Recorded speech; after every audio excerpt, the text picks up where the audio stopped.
નમસ્કાર ગુજરાત. આજે આપણે જોશું 6 એપ્રિલ 2024નું મોસ્ટ ઇમ્પોર્ટન્ટ કરંટ અફેર. તે પહેલાં ચેનલ ઉપર નવા હોય તો ખાસ કરીને ચેનલને સબસ્ક્રાઇબ કરવી. તાજેતરમાં આંતરરાષ્ટ્રીય અંતરામ દિવસ ક્યારે ઉજવવામાં આવ્યો છે? તો કે 5 એપ્રિલના રોજ આ દિવસ ઉજવવામાં છે, આ આંતરરાષ્ટ્રીય આત્મારામ દિવસ. તો તાજેતરમાં આંતરરાષ્ટ્રીય અંતરામ દિવસ 5 એપ્રિલે ઉજવવામાં આવે છે. આની શરૂઆત તો કે 2020માંથી થઈ હતી. ત્યારબાદ એપ્રિલ મહિનાના બધા જ દિવસોનું એકવાર રિવિઝન કરી લઈએ. 1 એપ્રિલે તો કે ઉત્કલ દિવસ, 2 એપ્રિલે તો કે વિશ્વ ઓટિઝમ જાગૃત દિવસ, 4 એપ્રિલે તો કે વિશ્વ ખાણ જાગૃત દિવસ, ને 5 એપ્રિલે તો કે અંતરાલ દિવસ ઉજવવામાં આવે છે આંતરરાષ્ટ્રીય. તો ખાસ કરીને આ દિવસો યાદ રાખવા. ત્યારબાદ વર્લ્ડ હેલ્થ ઓર્ગેનાઇઝેશને તાજેતરમાં તેનું પ્રથમ એઆઈ સંચાલિત ડિજિટલ હેલ્થ પ્રમોટર નામ ક્યાં રાખ્યું છે? તો સારાહ નામ એનું રાખ્યું છે. કોને બહાર પાડ્યું છે? તો કે વર્લ્ડ હેલ્થ ઓર્ગેનાઇઝેશને બહાર પાડ્યું છે. ખાસ કરીને યાદ રાખવું. એઆઈ સંચાલિત ડિજિટલ હેલ્થ પ્રમોટ સાહસ નામ આપ્યું છે. હવે સાહસનું પણ ફૂલ ફોર્મ થાય છે, તો તેનું નામ યાદ રાખવું. Smart AI regulation assessment for health એનું નામ છે. આ શું કરશે? તો કે માણસને સલાહ આપશે કે તમારે આવી રીતના જમવાનું, ખાવાનું, પીવી, હેલ્થને લગતું બધી જ કાર્યો એ કરશે. તો ખાસ કરીને યાદ રાખવું. હવે વિશ્વ આરોગ્ય સંસ્થા એટલે કે વર્લ્ડ હેલ્થ ઓર્ગેનાઇઝેશનની વાત કરીએ તો તેમની રચના 7 એપ્રિલ 1948માં થઈ હતી. એટલા માટે 7 એપ્રિલે સ્વસ્થ દિવસ ઉજવવામાં આવે છે, હેલ્થ દિવસ. હેડક્વાર્ટર તો કે જીનીવા સ્વિટ્ઝરલેન્ડમાં આવેલું છે અને હેડ તો કે ટેડ્રોસ એડોમ્સ છે. તો ખાસ કરીને આ હેલ્થ ઓર્ગેનાઇઝેશન વિશે માહિતી યાદ રાખવી. ત્યારબાદ આખું જ એઆઈ આધારિત જેટલા પણ પ્રશ્ન થયા કરંટ અફેરના તે જોઈ લઈએ. વિશ્વની પ્રથમ એઆઈ સંચાલિત એન્ટી-ડ્રોન સિસ્ટમ ભારતે લોન્ચ કરી હતી. તેનું નામ તો કે ઇન્દ્રજા રાખ્યું હતું. ગુપ્ત માહિતી એકત્રિત કરવા માટે એઆઈ આધારિત ઓરન એરક્રાફ્ટ ઇઝરાયેલે લોન્ચ કર્યું હતું. ભારતની પ્રથમ એઆઈ શાળા તિરુવનંતપુરમમાં આવેલી છે. મધ્યપ્રદેશે જસ્ટ આસ્ક નામનું એઆઈ ચેટબોટ લોન્ચ કર્યું હતું. મેટા અને માઇક્રોસોફ્ટ નવું એઆઈ આધારિત ભાષા મોડલ લામા 2 લોન્ચ કર્યું હતું. કયા રાજ્યએ એઆઈ આધારિત ન્યૂઝ એન્ડ લિસા લોન્ચ કર્યું હતું? તો કે ઓડિશાએ. એલોન મસ્કે એઆઈ આધારિત સ્ટાર્ટઅપ એક્સ એઆઈ લોન્ચ કર્યું હતું. કયા યુનિયન ટેરિટરીએ ભારતનું પ્રથમ ટેલિમાન્સર ચેટબોટ લોન્ચ કર્યું હતું? તો કે જમ્મુ કાશ્મીરે. સૌથી વધુ એઆઈ રોકાણ ધરાવતા દેશોમાં સ્ટેફોર્ડ યુનિવર્સિટી ભારતની 5મા ક્રમે છે. ગ્રામીણ ભારત માટે એઆઈ ચેટબોટ સુગલબંધી કોણે લોન્ચ કર્યું હતું? તો કે માઇક્રોસોફ્ટે. જનરેટિવ એઆઈ પ્લેટફોર્મ પોખરણમાં આવેલું છે, ઇન્ફોન્સિયામાં. OpenAI chat GPT generative પીટ એન્ડ ટ્રાન્સફોર એનું ફૂલ ફોર્મ થાય છે, તે ઓપન એઆઈએ લોન્ચ કર્યું હતું. રશિયાએ તો કે ગીગાસટ એઆઈ લોન્ચ કર્યું હતું. ગૂગલે તો કે એઆઈ ચેટબોટ બરાડ લોન્ચ કર્યું હતું. અને એઆઈ ગોડફાધર તરીકે જોફિન હિન્ટરને ઓળખવામાં આવે છે. એઆઈ સુરક્ષાની પ્રથમ સમિટ યુકેમાં યોજાઈ હતી. કઈ એઆઈએ પીએમ નરેન્દ્ર મોદી ભાષણને અનુવાદન કર્યું હતું? તો કે ભાષણી એઆઈએ. સુપ્રીમ કોર્ટે એઆઈ આધારિત પ્રાદેશિક ભાષાનું અનુવાદ સાધન સુવાસ પણ લોન્ચ કર્યું હતું. ઓલાએ ભારતનું પ્રથમ એઆઈ મોડલ કૃત્રિમ લોન્ચ કર્યું હતું. વિશ્વનો પ્રથમ એઆઈ રોબોટ એ કંપનીના સીઈઓ તરીકે મિકા છે. એઆઈ ઓડિસ પ્રોગ્રામ કોણે શરૂ કર્યું હતું? તો કે માઇક્રોસોફ્ટે. શિક્ષણમાં બહુભાષીને પ્રોત્સાહન આપવા માટે એઆઈ આધારિત કયા નામે લોન્ચ કરવામાં આવ્યું હતું? તો કે પદાવલી નામે. ભારતનું પ્રથમ એઆઈ શહેર ક્યાં બનાવવામાં આવશે? તો કે લખનૌને બનાવવામાં આવશે. દેશનો પ્રથમ એઆઈ અને રોબોટિક પાર્ક તો કે ક્યાં આવેલો છે? તો કે બેંગલુરુમાં. એઆઈ અને રાષ્ટ્રીય સુરક્ષા પુસ્તક વિજય ખરે અમિત સિન્હા છે.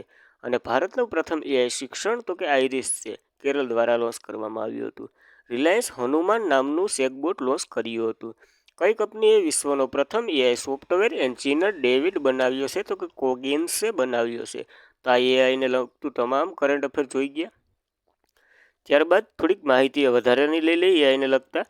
માઇક્રોસોફ્ટે ઓપન એઆઈ સહયોગ એર સુપર કોમ્પ્યુટર સ્ટારગેટ બનાવી રહ્યું છે. Code dependent living in the shadow of AI book Madhumita Murgia દ્વારા લખવામાં આવી હતી. કયા રાજ્યએ એઆઈ કેન્દ્ર કર્ણાટકની સ્થાપના માટે વર્લ્ડ ઇકોનોમિક ફોરમ સાથે કરાર પર હસ્તાક્ષર કર્યા છે? તો કે કર્ણાટકે. વર્લ્ડ ગવર્નન્સ સમિટ દુબઈમાં ભારતની એઆઈ સંચાલિત રોડ સેફ્ટી માટે 9મો સરકારી પુરસ્કાર જીત્યો હતો.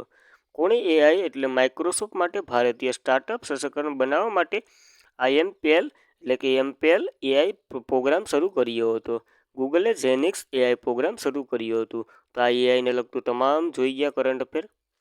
ત્યારબાદ વિશ્વ બેંક અનુસાર વર્ષ 2024માં ભારતની અર્થવ્યવસ્થા કેટલા ટકા દર વૃદ્ધિ પામવાની અપેક્ષા છે? તો કે 7.5% વૃદ્ધિ દર પામવાની અપેક્ષા છે.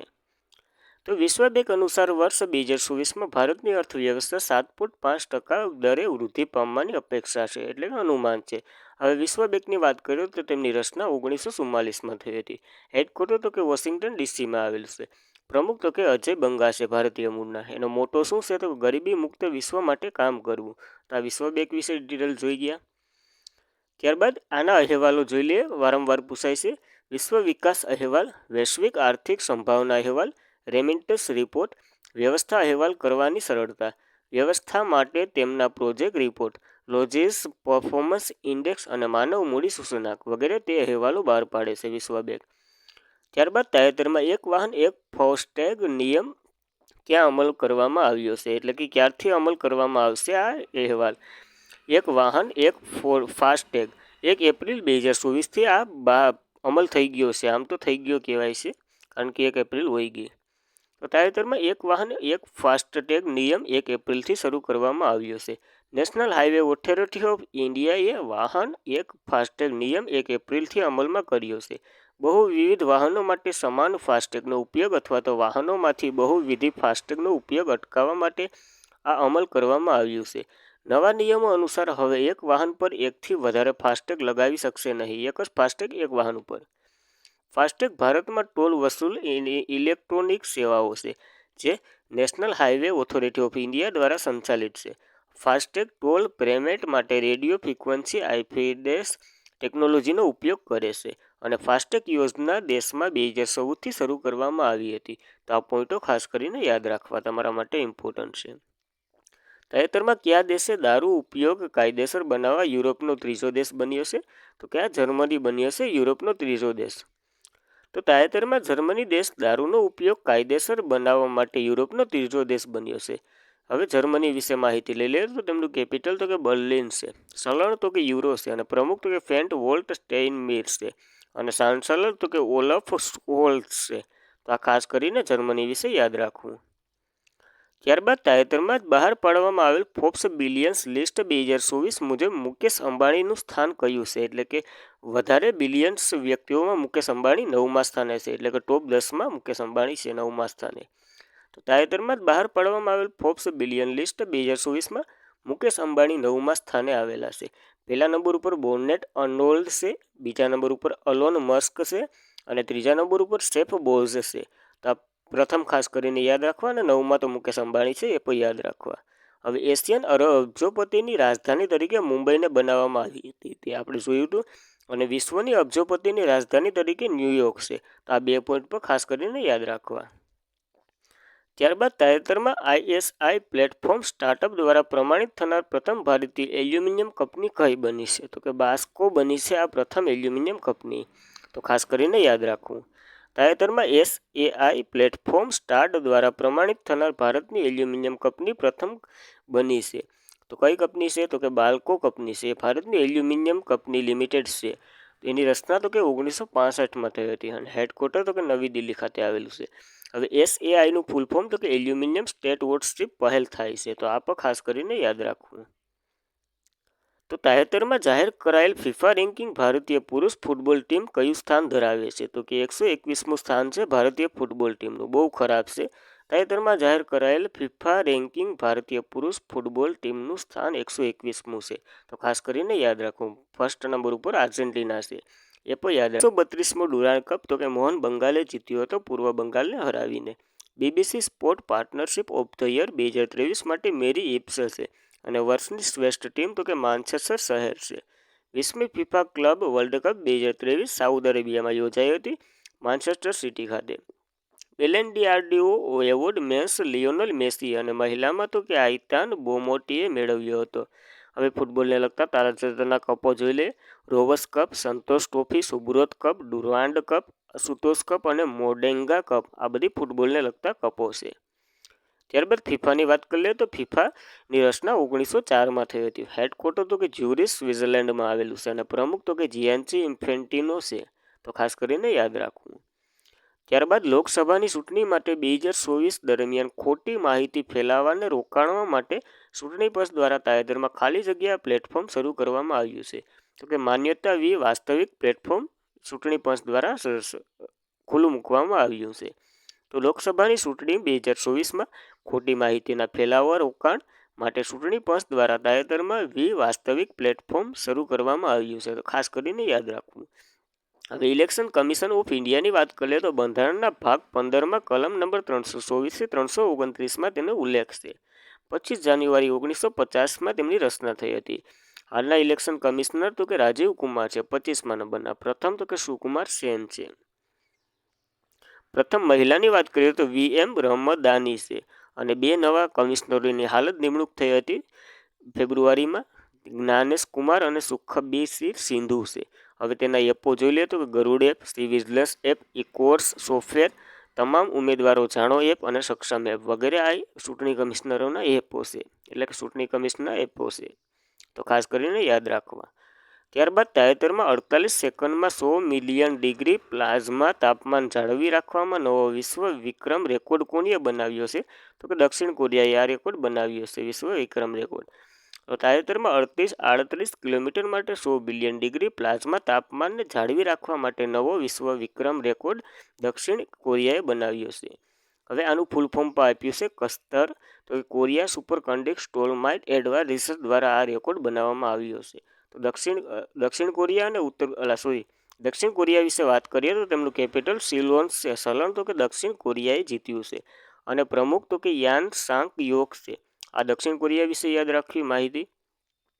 ત્યારબાદ દક્ષિણ કોરિયા અને ઉત્તર કોરિયાને વિભાજિત કરતી રેખાનું નામ શું કહેવામાં આવે છે? તો કે 38 સમાંતર કહેવામાં આવે છે. તો આ પ્રશ્ન પૂછાઈ ગયો તો તે પણ યાદ રાખવો.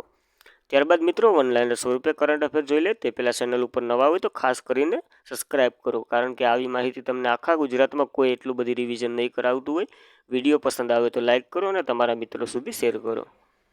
ભારતીય શ્રેષ્ઠ ખેલાડી અર્જુન એરેગેસીને પ્રથમ વર્લ્ડ ફિફા રેન્કમાં 9મું સ્થાન મળ્યું છે. કઝાકિસ્તાનની અધ્યક્ષતામાં 19મી શાંઘાઈ કોઓપરેશન સુરક્ષા પરિષદની બેઠક યોજાશે. એટલે કે SOCની બેઠક યોજાશે. વર્લ્ડ એન્ટી ડોપિંગ એન્ડ અનુસાર ભારત વિશ્વ ડ્રોપ ઉલ્લંઘન કરનાર ટોચનો દેશ છે. નેશનલ મેરીટાઈમ ડે 2024 5 એપ્રિલ 10ના રોજ ઉજવવામાં આવ્યો છે. એટલે 5 એપ્રિલથી 10 એપ્રિલ રોજના રોજ ઉજવવામાં આવશે. RBIએ સતત 7મી વખત રેપો રેટ યથાવત રાખ્યો છે. હવે GTG કરાર હેઠળ હરિયાણા અને યુપી 160 ભારતીય કામદારોની પ્રથમ બેચ ઇઝરાયલમાં મોકલવામાં આવી છે. તો આ ખાસ કરીને યાદ રાખવું. PRL અમદાવાદની આગેવાની હેઠળ ટીમ ગરુડ ચંદ્ર કેલિસ્ટો પર ઓઝોનની શોધ કરી છે. રોમાનિયાએ વિશ્વનું સૌથી શક્તિશાળી લેઝર ELINP વિકસાવ્યું છે. તો ખાસ કરીને યાદ રાખવું. ત્યારબાદ ભારત સરકારે કર્ણાટક પદુમ તેની પ્રથમ કોમર્શિયલ સ્થાપના કરી હતી, જે ક્રૂડ ઓઇલ વ્યવહારમાં સંગ્રહ કરવામાં આવશે. તો આ પોઈન્ટ પર યાદ રાખવો. તો આજ માટે એટલું. Thank you for watching this video. જય હિન્દ વિદ્યાર્થી મિત્રો.